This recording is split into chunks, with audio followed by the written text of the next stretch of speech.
নমস্কার বন্ধুরা, সুপ্রিয়া রান্নাঘরে আবার একটা নতুন পর্বে তোমাদের সকলকে স্বাগত। আজকে মিষ্টি কুমড়ো দিয়ে একদমই নতুনত্ব সম্পূর্ণ নিরামিষ একটা রেসিপি আমি তোমাদের সাথে শেয়ার করব। বন্ধুরা, আশা করি তোমরা অনেকভাবেই কুমড়ো রান্না করে খেয়েছো, কিন্তু এইভাবে একবার কুমড়ো রান্না করে গরম ভাত, রুটি, লুচি, পরোটার সাথে খেয়ে দেখো, খেতে দুর্দান্ত টেস্টি হয়। আর রেসিপিটা বানানোর পদ্ধতি খুবই সহজ ও সাধারণ। তাহলে চলো বন্ধুরা, দেখে নেওয়া যাক আজকের রেসিপিটা কিভাবে বানানো হয়। কুমড়ো দিয়ে রেসিপিটা বানানোর জন্য এখানে নিয়েছি 500 গ্রাম পরিমাণ কুমড়ো। কুমড়োগুলোকে দেখো ঠিক এইভাবে ডুমো ডুমো করে কেটে নিয়েছি। আর এখানে আমি আমার রান্নার প্রয়োজন মতো 500 গ্রাম পরিমাণ কুমড়ো রান্না করছি, তবে তোমরা তোমাদের রান্নার প্রয়োজন অনুযায়ী কুমড়োর পরিমাণ বাড়িয়ে বা কমিয়ে নিতে পারো। এখানে নিয়েছি দুটো মিডিয়াম সাইজের আলুগুলো খোসা ছাড়িয়ে দেখো এইভাবে একটু বড় করে ডুমো করে কেটে নিয়েছি। এরপরে আলুগুলো একটা সাইডে সরিয়ে রেখে দিলাম। গ্যাসের ওভেনে একটা কড়াই বসিয়ে গ্যাসটা অন করে কড়াইয়ের মধ্যে দিয়ে দিলাম পরিমাণ মতো সর্ষের তেল। তেলটা ভালোভাবে গরম হয়ে যাওয়ার পরে তেলের মধ্যে আলুগুলো দিয়ে দিচ্ছি। কেটে রাখা সমস্ত আলুগুলো তেলের মধ্যে দিয়ে দিলাম। এবার মিডিয়াম ফ্লেমে আলুগুলোকে একটু সময় ধরে নেড়েচেড়ে ভেজে নিচ্ছি। মিডিয়াম ফ্লেমে আলুগুলোকে 2 মিনিট মতো নেড়েচেড়ে ভেজে নিলাম। এর বেশি আর আলুগুলো ভাজবো না। এবার এই আলুর মধ্যে দিয়ে দেব কেটে রাখা মিষ্টি কুমড়োগুলো। সমস্ত কুমড়োগুলো আলুর মধ্যে দিয়ে দিলাম। এবার মিডিয়াম ফ্লেমে কুমড়োগুলোকে একটু নেড়েচেড়ে ভেজে নিচ্ছি। কুমড়োগুলোকে 1 মিনিট মতো আলুর সাথে নেড়েচেড়ে ভেজে নিলাম। এরপরে এর মধ্যে একটা ঢাকা দিয়ে দিচ্ছি। ঢাকা দিয়ে কুমড়ো আলুগুলোকে ভাজা হতে দেব। এগুলো ভাজা হতে থাক, সেই ফাঁকে মশলাটা রেডি করে নেব। তার জন্য এখানে একটা মিক্সিং জার নিয়েছি। এবার এই মিক্সিং জারের মধ্যে দিয়ে দিচ্ছি কয়েক টুকরো আদা। এখানে 1 ইঞ্চি আদাকে ছোট টুকরো করে নিয়েছিলাম। দিয়ে দিলাম দুটো কাঁচা লঙ্কা। কাঁচা লঙ্কার ঝালটা তোমরা যেরকম ঝাল খেতে চাও সেরকম অনুযায়ী কম বেশি করে নিতে পারো। 1 মুঠো পরিমাণ ডাঁটি সমেত ধনেপাতা দিয়ে দিলাম। এরপরে সামান্য জল দিয়ে মিক্সিং জারের ঢাকনা বন্ধ করে সমস্ত উপকরণ জাস্ট একবার মিক্সিং জারটা ঘুরিয়ে এভাবে থেতো করে নিলাম। এখানে সবথেকে ভালো হয় তোমরা যদি হামালদিস্তা অথবা শিলে এগুলো থেতো করে নিতে পারো। তবে একদম মিহি করে বেটে নেবে না, তাহলে পরে রেসিপিটা খেতে খুব একটা ভালো লাগবে না। ঠিক এইভাবে থেতোটা করে নিতে হবে। এরপরে মিক্সিং জারটা একটা সাইডে সরিয়ে রেখে দিলাম। এদিকে মিডিয়াম ফ্লেমে আলু ও কুমড়োগুলোকে 2 মিনিট মতো ঢাকা দিয়ে ভাজা হতে দিয়েছিলাম। 2 মিনিট পর ফিরে এসে ঢাকা খুলে নিলাম।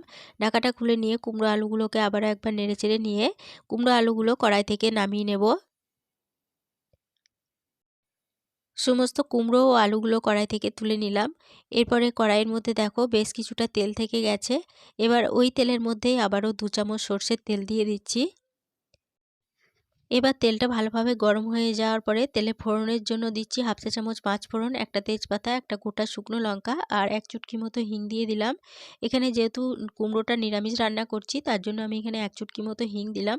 তবে তোমরা যদি হিংটা না দিতে চাও তাহলে পরে হিংটা বাদ দিয়ে দিতে পারো। এবার ফোড়নগুলো ভালোভাবে ভেজে নিলাম।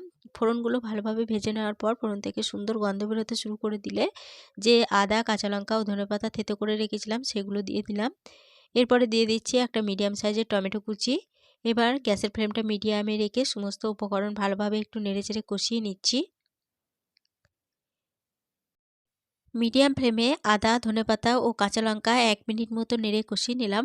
আদা থেকে যখন কাঁচা গন্ধটা চলে গেছে তখন গ্যাসের ফ্লেমটা একদম লোতে করে দিলাম। লোতে করে দেওয়ার পরে মিক্সিং জারটা ধুয়ে দিয়ে দিলাম সামান্য পরিমাণ জল। এরপরে দিয়ে দিলাম হাফ চা চামচ জিরে গুঁড়ো, কালারের জন্য দিচ্ছি সামান্য পরিমাণ কাশ্মীরি লঙ্কা গুঁড়ো, 1 চা চামচ হলুদ গুঁড়ো দিয়ে দিলাম। এবার গ্যাসের ফ্লেমটা লো টু মিডিয়ামে রেখে সমস্ত মশলা ভালোভাবে নেড়েচেড়ে কষিয়ে নেব।